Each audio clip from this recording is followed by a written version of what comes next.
இயேசு கிறிஸ்துவின் இனிதான நாமத்தில் இன்றைய ஆவிக்குரிய சிந்தனைக்கு உங்களை அன்புடன் வரவேற்கின்றோம்.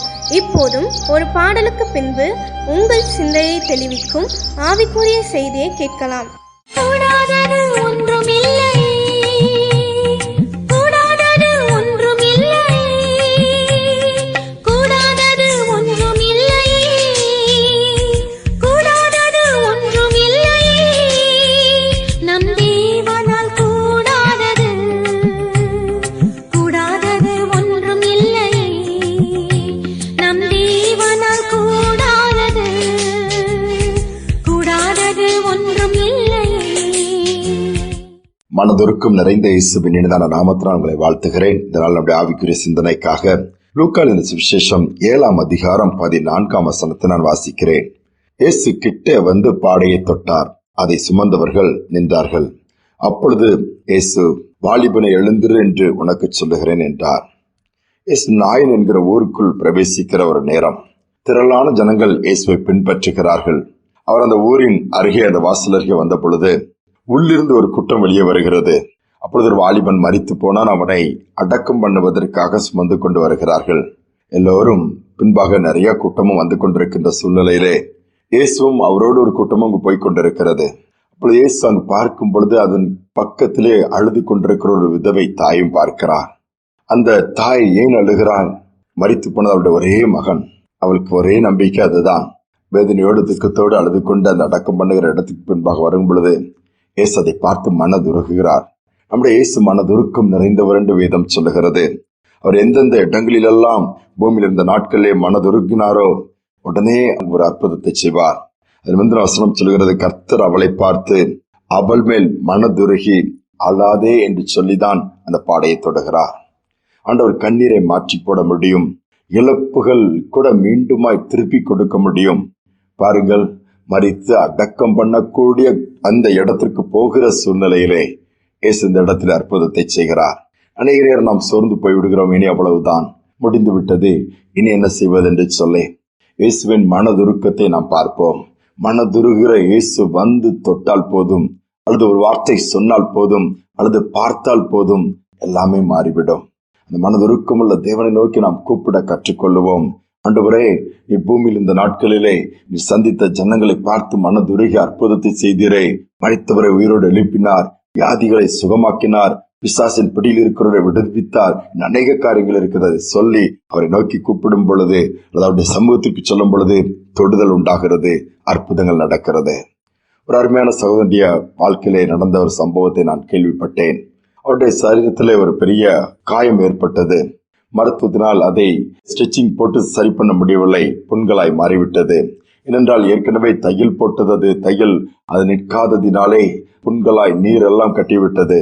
உடனே என்ன செய்வது என்று தெரியாமல் மருத்துவமனைக்கு திரும்ப போகும் பொழுது அவர்கள் அதிலே எல்லாவற்றையும் கிளீன் பண்ணினார்கள். ஏராளமான கெட்ட ரத்தம் நீர்கள் அதிலிருந்து வெளியே வந்து கிளீன் பண்ணி, ஒரு வாரம் நீங்கள் தொடர்ந்து மருத்துவமனைக்கு வர வேண்டும் என்று சொல்லி மருத்துவர் சொல்லிவிட்டார். அப்பொழுதுதான் சரியாகும் என்று சொல்லி இவரும் கையில் கட்டுப்பட்டவராய் இவர் அப்படியே படுத்து படுக்கையா இருக்கிறார். ஒரு நாள் அது ஒரு ஞாயிற்றுக்கிழமை காலை நேரம். ஆலயத்திற்கு போகணுமே என்று சொல்லி ஒரு ஆவல், ஆனால் இந்த வாரம் போக முடியவில்லை, இப்படி ஆகிவிட்டது என்று ஒரு துக்கம் ஒரு பக்கத்திலே. அவர் படுத்து கிடக்கிறார். சரீரத்தில் அநேக பகுதியில் அடி மற்ற காயங்கள்லாம் இருந்ததினாலே அப்படி படுக்கும் பொழுது காலை ஒரு 7 மணி அளவு இருக்கும். யாரோ அவரை தொட்டது போல தெரிகிறது. ஒருவேளை அவருடைய தாயார் தான் வந்து தொட்டு எழுப்பி ஏதோ சாப்பிடு மகனேன்னு சொல்லுவான்னு பார்த்தால் அங்கே யாருமே இல்லை. மீண்டுமாய் பார்க்கும் பொழுது அடுத்தும் கொஞ்ச நேரம் கழிச்சு ஒரு தொடுதல். திரும்பி பார்க்கும் பொழுது ஒரு கரம் தொடுகிறது. அப்படி பார்க்கிறார். யாருடைய கரம்? இயேசுடைய கரம். அந்த கரத்தில் ஒரு வல்லமை இருக்கிறது. அந்த கரத்தில் அந்த தழும்புகள் இருக்கிறது. அதை பார்த்த உடனே அப்படியே பார்க்கிறார், அந்த கரம் மறைந்து விட்டது. அடுத்து அவர் சாப்பிடுகிறார். அன்று மாலை நேரத்தில் மருத்துவமனைக்கு போகிறார். நேற்று தினத்தில் தான் போகும்பொழுது டாக்டர் சொன்னார், ஒரு வாரம் வர வேண்டும், அதில் ஏராளமான கெட்ட நீர்கள் இருக்கு, அத்தனையும் வெளியே எடுத்தால் தான் அது சுகமாகும், இனி அதை தையல் போட முடியாதுன்னு சொல்லிவிட்டார் அல்லவா. சாயங்காலம் போகிறார். அந்த குறிப்பிட்ட ஒரு நர்ஸை கூப்பிட்டது டாக்டர் சொல்லுகிறார், அதை கிளீன் பண்ணுமா, இன்னும் நிறைய கெட்ட ரத்தங்கள் இருக்கும், எல்லாவற்றையும் எடுத்து விடுன்னு சொல்லும் பொழுது அந்த நர்ஸும் அது ஒரு சின்ன பவுல் மாதிரி ஒரு பாத்திரத்தை எடுத்து போய் கிளீன் பண்ண அதை பிரிக்கிறார். முற்றிலுமாய் காய்ந்து போயிருக்கிறது. புண்களே இல்லை, எல்லாமே சுகமாகி இருக்கிறது. டாக்டரிடம் போய் சொல்றார், டாக்டர் இந்த மாதிரி இருக்குன்னு சொல்லுவார். பார்த்து ஆச்சரியப்படுகிறார். என்ன எப்படின்னு நடந்துட்டு தெரியவில்லை என்று சொல்லிவிட்டு, நீ மருத்துவமனைக்கு வர வேண்டாம், கிளீன் பண்ண வேண்டாம், எல்லாவற்றையும் மருந்துகளை நிறுத்தி விடுங்கன்னு சொல்லிவிட்டார்களாம். என்ன நடந்துன்னு கேட்கும் பொழுது அந்த சகோதரன் சொன்னாராம், ஒரு கரம் என்னை தொட்டது. நான் அதை தொட்ட உடனே திரும்பி பார்த்தேன், தெரியவில்லை. மீண்டுமாய் தொட்டது. என் இயேசுவின் கரம். அதில் தழும்பு இருந்தது, அதில் சுகம் கிடைத்து விட்டது என்று சொல்லி அவர் சாட்சி சொன்னாராம். அந்த மருத்துவமனையில் ஆண்டவரை மகிமைப்படுத்தியிருக்கிறார். போகிற இடமெல்லாம் கர்த்தர் என்னை தொட்டதினாலே என்னுடைய பாதிக்கப்பட்ட பகுதி மீண்டுமாய் சுகமானது என்று சொல்லி ஆண்டவரை மகிமைப்படுத்தினாராம். பாருங்கள், இயேசுவின் தொடுதலில் எவ்வளவு வல்லமை இருக்கிறது. என் தேவனுடைய கரம் நம்மை தொடும் பொழுது எப்படிப்பட்ட சூழ்நிலை ஆனால் அது மாறிவிடும், எப்படிப்பட்ட காரியங்களானால் அங்கு அற்புதம் நடந்துவிடும். அவருடைய தொடுதலுக்கு நம்மை முழுவதுமாய் விட்டுக் கொடுப்போமா? எங்கள் அன்பின் பரலோக தகப்பனே, இந்த புதிய நாளை தந்திருக்கிறீரப்பா. இத்தழும்பு நிறைந்த கரங்களுடைய தேவன், என் மனதுருக்கமுள்ள தேவன், ஒரு தொடுதல் போதும் சுகத்தை கொண்டு வந்துவிடும். ஒரு தொடுதல் வியாதியை அழித்து விடும். ஒரு தொடுதல் போதும் அப்பா, தூக்கி நிறுத்தி விடும் அப்பா. அந்த வாலிபனை மரித்து போன நிலைமையில தூக்கி சொல்லும் பொழுதே, என் வாலிபனை எழுந்திருன்னு சொல்லி ஒரு வார்த்தை சொன்னீங்க. தொட்டு சொன்ன உடனே அவன் எழுந்திருந்தான். ஜீவன் அவனுக்குள் திரும்பி வந்தபடியினாலே அங்கிருந்த எத்தனை பேரும் பிரமிப்படைந்தார்கள், ஆச்சரியப்பட்டார்கள். இந்த தாயுடைய கண்ணீர் துடைக்கப்பட்டது. சந்தோஷப்பட்டாள். சந்தோஷத்தோடு தன் மகனை வீட்டிற்கு கூட்டிட்டு சென்றாலே அவனமாகவே இந்த நாளிலும் ஒவ்வொரு பிள்ளைகளின் தொடுவீராக, தொடுதலுக்காய் காத்து கொண்டிருக்கிற பிள்ளைகள் யாரெல்லாம் ஆண்டவருடைய கரம் என்னை தொட வேண்டும், எனக்கு சுகம் கொடுக்க வேண்டும், விடுதலை கொடுக்க வேண்டும், வாழ்க்கை மாற வேண்டும் என்று சொல்லி ஜெபிக்கிறார்களோ, இந்த நாளிலே இந்த வல்லமையின் கரம் மருத்துவமனையில் அவர்கள் இருக்கலாம், வீடுகளில் இருக்கலாம், எங்கு இருந்தாலும் சரி, உம்முடைய கரம் இப்பொழுது தொடும்படியா நான் தாழ்த்தி ஜெபிக்கிறேன் அப்பா.